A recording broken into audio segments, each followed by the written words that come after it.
In the grim darkness of the 1970s, a bunch of nerdy Londoners got together to form Games Workshop, a manufacturer, and, later on, a retail storefront for classic tabletop games, before the term was truly codified, such as backgammon or Go. Following some success selling what became oldie board games, they would begin importing popular tabletop RPGs such as Dungeons & Dragons, becoming one of the premier importers of the now classic role-playing games to Britain. To promote their business, they started a series of newsletters that would evolve into the acclaimed White Dwarf. At the turn of the decade, now headlining an alternate source of gaming news and having established a gaming club through their brand, they founded Citadel Miniatures. For years, Citadel produced miniatures for a variety of properties ranging from Doctor Who to Judge Dredd through to the second incarnation of Dungeons & Dragons. Citadel soon became a brand in its own right, establishing itself as a high-profile, high-quality, for its time, miniature casting outfit and maintained its trademark even after being absorbed into Games Workshop. However, the keystone of that success was one that required them to expand their production line drastically. In the time following the creation of GW's first original intellectual property, Warhammer Fantasy Battle in 1983, they would begin casting literal armies of miniatures. Marketed as a low fantasy game about armies of heroes and fantastical creatures clashing, it was soon joined by Games Workshop's next IP, a seeming conversion of Warhammer Fantasy Battle into the world of science fiction, the now staple Warhammer 40,000. Now, in the very beginnings, Warhammer 40,000 Rogue Trader, as it was called, was a veritable kitchen sink of the in vogue science fiction properties at the time.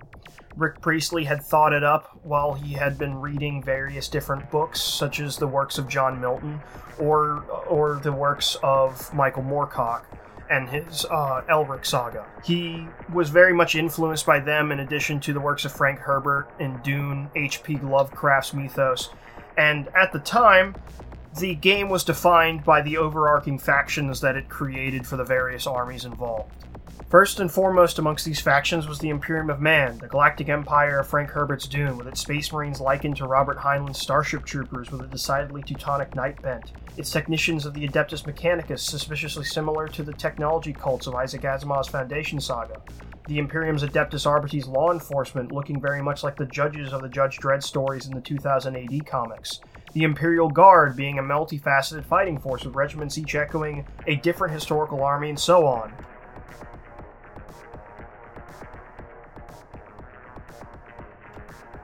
And as an archenemy to them, the second overarching faction was the Forces of Chaos, physical footmen of a cosmic evil that may as well have been the love child of Michael Moorcock's writing, the fallen angels in John Milton's Paradise Lost, and the cosmic, unknowable, inexorable, and completely indefatigable monstrosities from H.P. Lovecraft's mythos. Next, the first Xenos faction, of course the Eldar, elves in space, sharing an aesthetic similar to the elf factions of Warhammer Fantasy, and having their species/faction be dubbed after the overarching category for all varieties of elves from Tolkien's Legendarium, with the additional benefit of being a double-layered meta-reference as Eldar translated literally to Star People in Tolkien's Quenya, which aptly describes the Eldar in 40k as well, at least the Craftworld Eldar. Next were the Necrons, at least in the beginning, very similar to James Cameron's Terminators, with a dash of Lovecraft as well. Implacable, skeletal, metal monstrosities led and empowered by physical gods, whose whims reshaped reality around them. Following them, the Orcs, a parody in and of themselves, being a mishmash of every archetype for orcs, goblins, and trolls in Western mythologies and fictions, combined with the comedic insanity of post-apocalyptic maniacs as seen in works like the Mad Max stories or the Fallout games, and a dash of the over-the-top shenanigans of soccer hooligans/extreme fans of sports for additional fun. And then the Tyranids, yet another Lovecraftian faction, but simultaneously drawing from the wells of John Carpenter, David Cronenberg, and Dan O'Bannon just as much, if not more so. Their artistic design also draws from the works of Irashiro Honda and Tomoyuki Tanaka's Godzilla franchise, H.R. Geiger's macabre illustrations, as well as the myriad of sci-fi, horror, and monster movies and older Pulp Fiction properties. A cosmic locust swarm of giant monsters with preposterously mutable genetics that exist to consume all life, and even their potentially weak scouting forces have already brought many of the other factions to their knees in the 41st millennium. And finally, the Tau Empire, the last added overarching faction, is an archetypal composite of every United Alien Federation with a few splashes of the short-sighted explorer archetype as seen in works like Revelation Space, and a nice serving of dystopic surveillance state-mongering straight out of George Orwell's prophetic nightmares. Now to note, these are the factions as they stand now. In the good old days of Rogue Trader, the Tau didn't exist. The Necrons were hardly fleshed out and didn't have a presence on the tabletop until 2nd edition. The Tyranid Swarm was limited to just the Xenomorph-inspired Gene Stealers at the time. The Orcs were an outright joke faction rather than an implied one. The Eldar, squad to squad, all looked like 80s hair metal bands. The Space Marines were space cops, and, ironically enough, Chaos Space Marines were exactly the same. But those were different times, when game designers still did things like have instructions on how to custom design or kit bash models out of household objects such as deodorant cans. It was a time when GW was just known for producing Warhammer Fantasy Battle and wrote things, as dark as their subject matter was, with a lighter heart and tongue firmly in cheek. It was a time when GW still cared about the Hrud and the Squats, and Zotes and Saharduin were still a thing. Since the release of 3rd edition in 1998 and the exacerbated around 5th edition in 2008, it's all grim darkness and dark grimness, and how every war is always a Pyrrhic victory or a tragic wasteful loss.